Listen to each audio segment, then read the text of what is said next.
If they weren't ignoring yesterday's Comey report, well, media hacks were spinning it. So to react to the best and brightest at other networks, let's bring in John Yoo, former Deputy Assistant U.S. Attorney General. John, great to see you as always. But I want to begin with this from CNN's legal analyst, Elie Honig.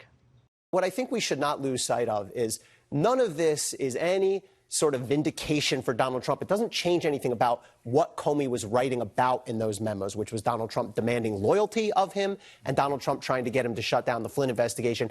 Those are still, I believe, obstructive acts. And today's finding on Comey has nothing to do with clearing Trump of that. Okay, John, how did he turn the IG report, which just slammed Comey, short of, charging him or recommending charging him, and turning into, well, Trump's not vindicated? This is like cuckoo for Cocoa Puff stuff. Laura, I'm sad to say after I read the IG report, Trump didn't obstruct justice. Trump freed justice. Trump freed the Justice Department of a man, a self-righteous crusader, who rejected the results of our constitutional system and democracy that was President Trump won the 2016 election. And then he decided the normal basic rules of the Justice Department didn't apply to him in his crusade to stop President Trump. And that basic rule is we don't, as Justice Department prosecutors or FBI agents, willingly and freely share the results of confidential investigations with the New York Times or the press to attack people we don't like.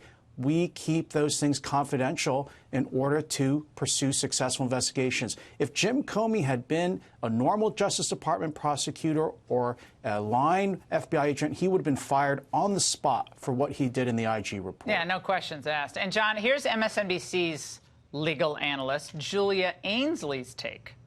For people who have been talking to Justice Department employees and former Justice Department employees today, they say Horowitz completely misses the context here. And it's like if he were to charge him and if he referred it to the Justice Department who declined to charge him, but it's like punishing someone for speeding on their way to put out a fire. John, speeding ticket, again, is that analogous? I think that's ridiculous. This is a guy who should never have been FBI director. Look at what he did. He put the country through 2 years of an investigation. It took 2 years of Bob Mueller to find out that the whole thing was groundless.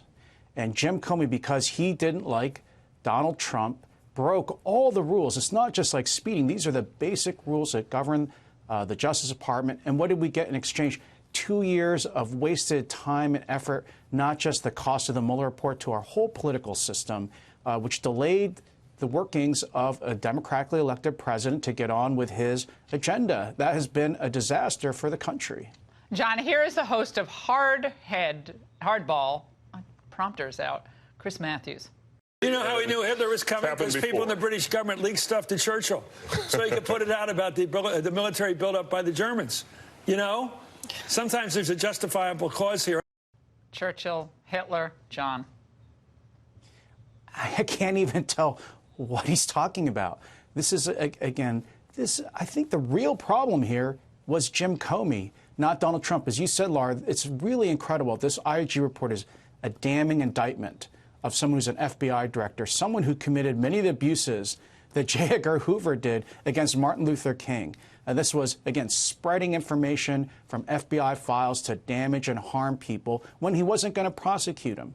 And this is a guy, I'm afraid, who should never have been FBI director. I got to say, actually, after reading the IG report, one of the most important things Donald Trump ever did, one of the best things he did for the country, was actually to fire Jim Comey. John, great insights as always. Thanks so much.